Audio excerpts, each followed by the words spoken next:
Good evening. I'm starting tonight's show slightly differently. So I was out and about over the weekend and members of the public were coming up to me and they were all saying how disgusted they were by this. It will also provide stronger national backing for local inquiries where they are needed to get truth and justice for victims and survivors. So Tom Crowther, KC, chair of the Telford inquiry, has agreed to work with the government to develop a new framework for victim-centred, locally led inquiries. We'll set out the process through which local authorities can access the £5 million national fund to support locally led work on grooming gangs.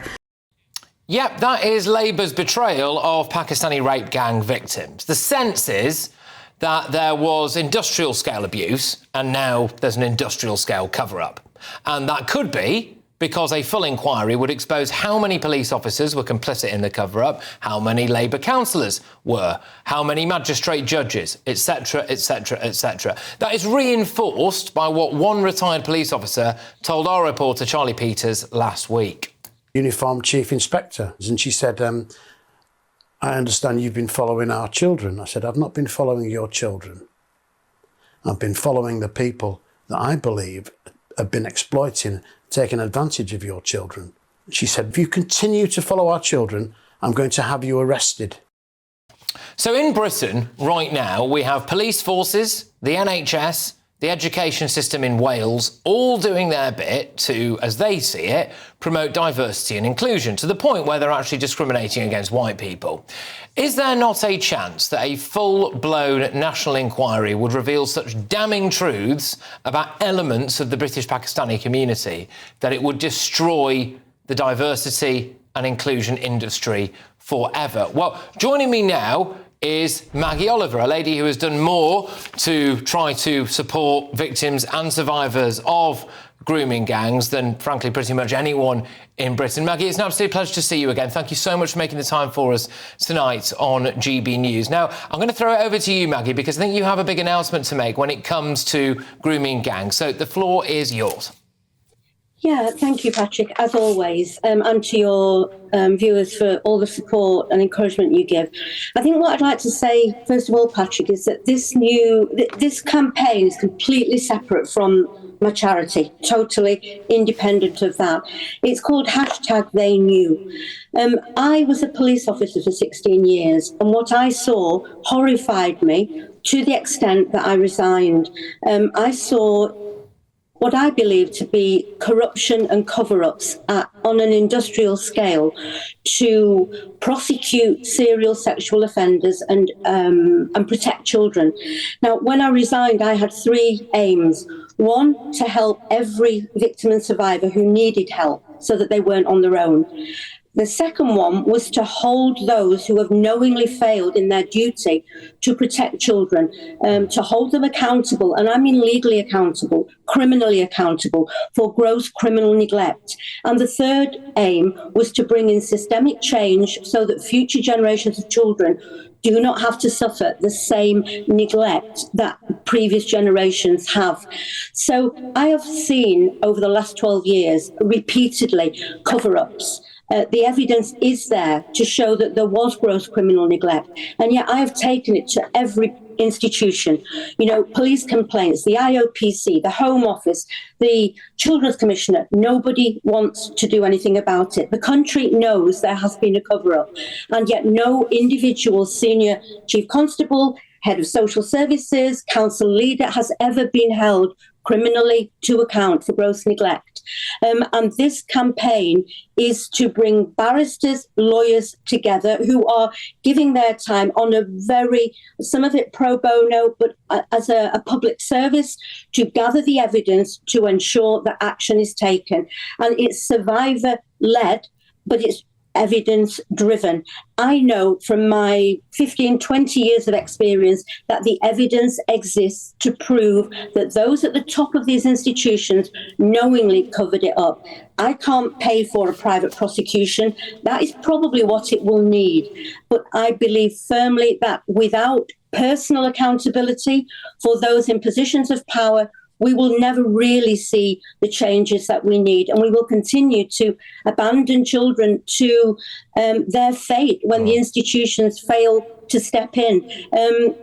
nobody has been held accountable. What you've just shown, Patrick, has shown that the government, repeated governments, successive governments, do not wish to open this can of worms, and it will take people who take the law out of their hands to make sure that something is done about it. How damning is this, Maggie, seriously, that it's got to a point, as far as you're concerned, that every single institutional public body that is supposed to be doing this kind of stuff, every single politician has failed and is refusing to do so. And so the only way that victims and survivors are going to get justice, but also, crucially, the only way that people who may have been in positions of power in the police force, in positions of power in politics, both at a local and at a more national level, in positions of power in other areas, for example, whether they might have been magistrates or things like that, the only way they are potentially going to be legally held to account is going to be through someone like yourself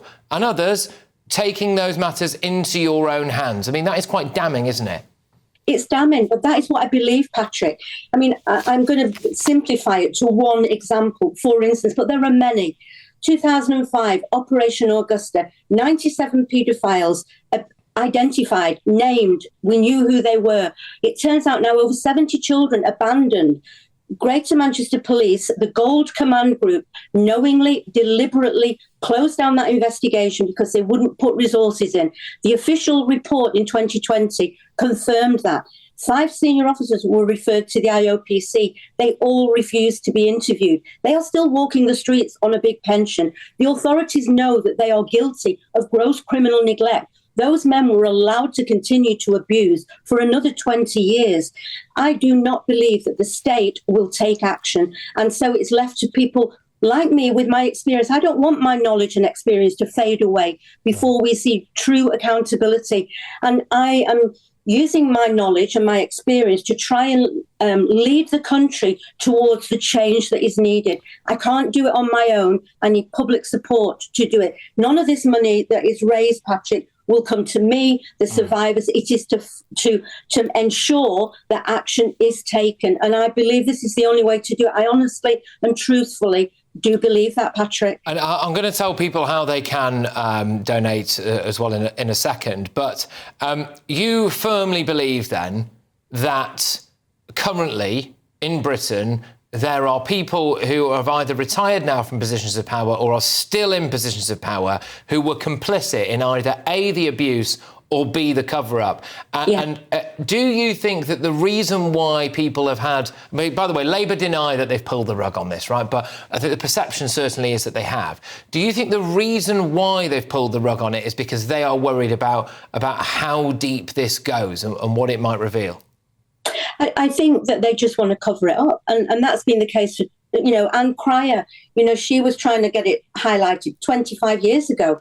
They're not going to do anything about it. I don't trust them. And that's based not on my ideas. It's based on what I have seen. I know the evidence is there. I have shared it with the Home Office. They have done nothing with it. And I've not seen anything in the last 3 months that leads me to believe that there is ever going to be a difference unless people in office now believe that in 10 years' time they may be held accountable for their deliberate neglect of duty. That's the only way I see change. So practically speaking, Maggie, how do you see this playing out? So is there a team of lawyers behind this? You say that you've got evidence. Obviously, we're not going to name any names or anything here. You've been very careful not to do that, and I understand exactly why. But you believe you've got evidence on various people or groups or organisations, and who are you going to be presenting that evidence to? How do you see this panning out if you're going to get justice? This is an investigation that the barristers, they are the legal brains. I know what the evidence is. They have to find a way through this. They have to gather the evidence. They have to put it together in a way that they can present in a private prosecution or in a criminal case. They will go where the evidence takes them. But I know I've had 20 years. I've spoken to thousands of victims. Many are saying, and I know it is the truth, that they have not been heard. And the organisations, the public services, are more interested in protecting their reputation than in making sure that there is accountability when people deliberately fail in their duty. It's not my opinion, Patrick. The facts back that up. And we just need the support to do this. The government should be doing this. Well, look, and you're right to say it's not just your opinion. I mean, you obviously come at it from an angle of you believe you're sitting on huge amounts of documented evidence. Yeah, and I do. I believe you are as well, probably. But it's also very prominent voices, you know, even the likes of a very well-respected figure in the British media, Trevor Phillips, who as well, I believe, was a former, may still be a current Labour Party member. He's been very open about that in the past, who went on record last week saying, look, as far as he's concerned, and I am paraphrasing here, but as far as he's concerned, the main reason why Labour have not maybe gone as deep into this as they possibly could have done would be to either, you know, potentially protect some of their own, whether it's councillors, etc., or not want to inflame racial tensions. They're very scared maybe of the quotes-unquote Muslim votes in some of the constituencies, etc. So it's not just you saying this, it's not just me saying this. No. There's a perception there right across the country. Now, I am going to say that the way that people can help out in this, if they wish to, would be, as I believe, is going to go to crownjustice.co.uk/they knew, which is crownjustice.co.uk/they knew. That's up to anyone here if they want to do that. But a lot of our viewers and listeners, Maggie, will remember some of the last times we spoke was for a different crowdfunding event. That was actually for your for the Maggie Oliver Foundation. Yeah, so if we could just do a little bit of a handbrake turn onto that and just say to our viewers and listeners exactly how that money's helped. Right? You know what? It's been life-changing for the charity. And I feel now, because of that, because we are able to have some security for the future, thanks to all the donations that came in on your fundraiser, Patrick, it's been life-changing for us. This has allowed me to kind of take my eye off the ball, knowing that the victims and survivors are actually being supported properly by the charity. But this is close to my heart. I don't want to die with all my knowledge and all my learning having been gone to waste, because I truly believe that I have got, I know where the victims are that have this evidence. I know that they need to be heard, but we don't need another 7 years delay in another inquiry. What we need is action. Yeah. The company that we've set up as a vehicle to push this action is called Action for Accountability.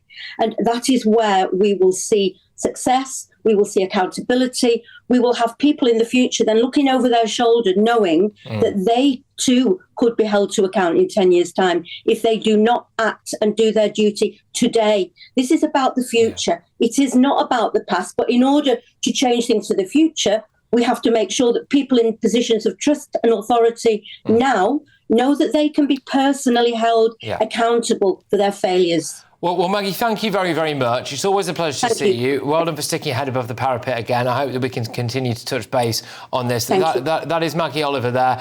And look, hey, it's a real shame, isn't it, that individuals, feel as though that they have to take matters into their own hands to get justice for the victims, for the survivors, but also to ensure that some people who may have been involved in either the offences initially or the subsequent alleged cover-up actually do face accountability for their actions or inaction in certain cases. So, Maggie Oliver, thank you very much. Right, I'll just do a little bit of housekeeping here and say that, Labour will obviously say that they've not pulled the rug on anything, that they are still putting money into a variety of different inquiries, etc. And, some of the police forces that might have been mentioned there are not here to defend themselves, and no doubt if they were, would deny any wrongdoing.